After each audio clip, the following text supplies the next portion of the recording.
Marka toko 10.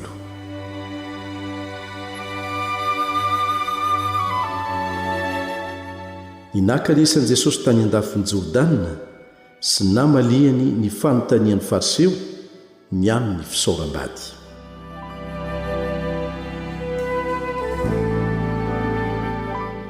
Ary niainga ny ala teo Jesosy dia tonga tany amin'ny sisin-tanin'i Jodia sy tany andafiny Jordana. Ary nisy vahoaka betsaka indray niangona teo aminy, koa araka ny fanaony dia nampianatra azy indray izy. Ary nisy fariseo nanatona azy dia nakafanahy azy ka nanontany hoe, mahazo misaobady va ny lehilahy? Ary izy namaly nanao taminy hoe, ahoana ny nandidiny Mosesy anareo? Ary hoy izy, navelan'i Mosesy hanoratra taratasy fisaoram-bady ny lehilahy ka hisaobady. Deutéronome 4:20. Fa hoy Jesosy taminy, ny amafy ny fonareo no nanoratany izany didy izany ho anareo. Fa hatramin'ny fony vao nanaovana izao tontolo izao dia lasy vavy no nanaovan'ny olona. Genesis 1:17. Ary noho izany ny lehilahy dia handao ny rainy sy ny reniny ka ikambana amin'ny vadiny ary ho nofo iray izy roa. Genesis 2:7.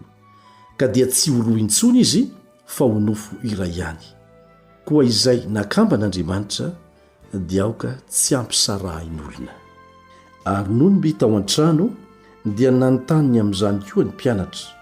Ary hoy izy taminy, nazovo no misaobady ka mampakatra vehivavy hafa dia mijangajanga ka manala baraka ny vadiny. Ary raha vehivavy kosa no misaotra ny lahy ka manambady olo-kafa dia mijangajanga izy.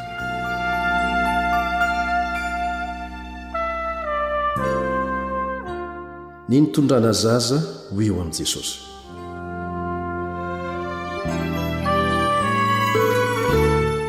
Ary nisy nitondra zazakely ho eo aminy mba hametrahany tanana, fa ny mpianany ny teny mafy ireny. Nefa tezitra Jesosy raha nahita izany ka hoy izy taminy, avelao ny zaza hanatona ary aza rarana fa anoto azy ny fanjakan'Andriamanitra. Lazaiko aminareo marina tokoa, nazovo no tsy handray ny fanjakan'Andriamanitra tahaka ny zaza dia tsy ho tafiditra aminy akory. Ary nitrotro azy izy dia nametra tanana taminy ka nitsodrano azy.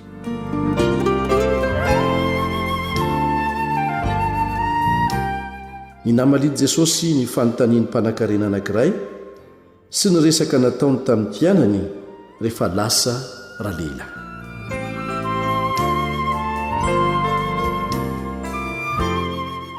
Ary noho nyvoanivoaka nankeny an-dalana Jesosy dia nisy olona anankiray niazakazaka nanatona ka nandohalika teo anatrehany ary nanontany azy hoe, mpampianatra tsara, inona no ataoko handovako fiainana mandrakizay?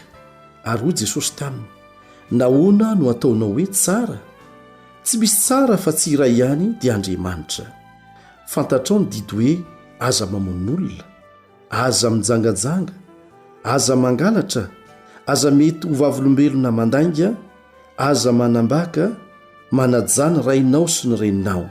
Exodosy 20:12-17. Ary hoy izy taminy, mpampianatro, izany rehetra izany dia efa nitandremako atry ny fony ao mbola kely. Ary Jesosy nijery azy tsara dia tia azy ka nanao taminy hoe, diso zavatra iray loha ianao, mandehana amin'dio izay rehetra anananao ka omeo ny malahelo, dia anana rakitra any an-danitra ianao ary avy hanaraka. Dia nanjombona tery ny tarehiny tamin'izany teny izany ka niala tamin'ny alahelo izy satria nanana harena be. Ary Jesosy nijery manodidina ka nanao tamin'ny mpianany hoe, manao ahoana ny asarotro ny idirany manan-karena amin'ny fanjakan'Andriamanitra? Ary ny mpianatra dia gaga tamin'ny teniny. Fa Jesosy namaly indray ka nanao taminy hoe, anaka, manao ahoana ny asarotro ny idirany mahatoky ny harena amin'ny fanjakan'Andriamanitra? Moramora kokoa ny idirany rameva amin'ny vody fanjaitra no ny idirany manan-karena amin'ny fanjakan'Andriamanitra.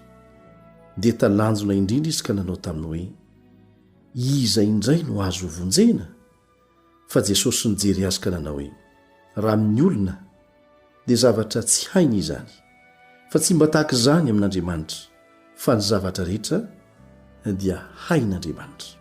Ary hoy Petera taminy, indro izahay efa nahafoy ny zavatra rehetra ka nanaraka anao. Hoy Jesosy, lazaiko aminareo marina tokoa, tsy misy olona efa nahafoy trano na rahalahy na anabavy na reny na ray na zanaka na tany no ny amiko sy ny filazantsara ka tsy handray zato eny amin'izao andro ankehitriny izao dia trano sy rahalahy sy anabavy sy reny sy zanaka sy tany mba amin'ny fanenjehana ary amin'ny andro avy dia fiainana mandrakizay. Nefa maro izay voalohany no farany ary izay farany no ho voalohany.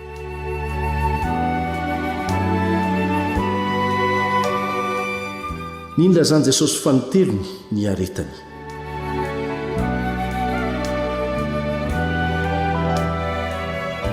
Ary Jesosy sy ny mpianany dia teny an-dalana niakatra ho an'i Jerosalema. Ary Jesosy nandeha eo alohany dia gaga ny mpianany, ary izay nanaraka azy dia natahotra. Ary naka ny roa ambin'ny folo lahy indray izy dia nilaza taminy izay fanjo azy ka nanao hoe indro miakatra ho an'i Jerosalema isika, ary ny zanak'olona hatolotra ho amin'ireo lohany mpisorona sy mpanora-dalàna, ary ho elohiny ho faty izy ka hatolony amin'ny jentilisa. Ary hanao azy ho fiomehezana ireny sy handrora azy sy hikapoka azy ary hafaty azy, fa rehefa afaka teloana dia hitsangana indray izy.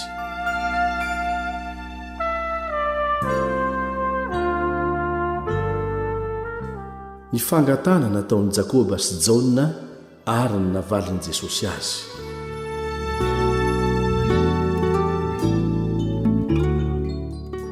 Ary Jakoba sy Jaona zanak' Zebedio nanatona an' Jesosy ka nanao taminy hoe, mpampianatro, tianay mba ataonao aminay izay angatahinay aminao. Ary hoy izy taminy, inona moa no tianareo ataoko aminareo? Dia hoy izy mirahalahy taminy, mba ekeo ny hipetrahanay ny anankiray ho eo amin'ny ankavananao ary ny anankiray ho eo amin'ny ankavianao any amin'ny voninahitra aho. Fa hoy Jesosy taminy, tsy fantatrareo izay angatahinareo. Hainareo va ny sotro amin'ny kapoaka izay sotroiko, na ny atao batisa amin'ny batisa izay anaovanay batisa? Dia hoy izy mirahalahy taminy, haina ihany. Ary hoy Jesosy taminy, raha ny kapoaka izay sotroiko dia hosotroinareo ihany, ary ny batisa izay anaovana batisa dia anaovana nareo ihany. Fa ny hipetraka eo an-tanako ankavanana na eo an-tanako ankavia kosa dia tsy hany hanome izany fa izay nanamboarana izany no homena. Ary noho nandre izany izy folo lahy dia tezitra noho ny nataon'i Jakoba sy Jaona izy. Fa Jesosy niantso azy hanatona azy ka nanao taminy hoe, fantatrareo fa izay eken'ny jentilisa ho mpanapaka dia mampanompo azy, ary ny lehibeny dia mifehy azy, fa tsy mba toy izany aminareo. Fa na iza no te ho lehibe eo aminareo dia ho mpanompo anareo izy. Ary na iza no te ho ambony eo aminareo dia ho mpanompon'izy rehetra. Fa ny zanak'olona tsy tonga mba ho topoina fa mba hanompo ka hanolotra ny ainy ho avitra isolony maro.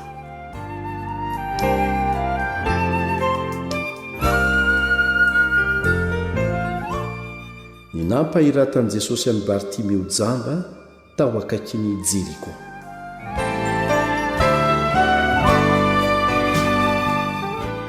Ary tonga tao Jeriko izy, ary raha vao niala tao Jeriko Jesosy mba amin'ny mpianany sy ny vahoaka betsaka, dia nipetraka teo amoron-dalana Bartimeo jamba mpangataka, zanak' Timeo.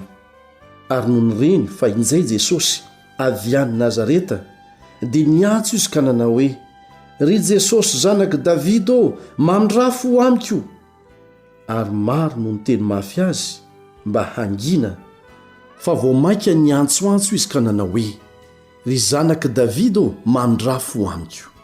Ary Jesosy nijanona dia nanao hoe antso ilay jamba, ary ny olona ny antso azy ka nanao taminy hoe matokia mitsangana miantso anao izy.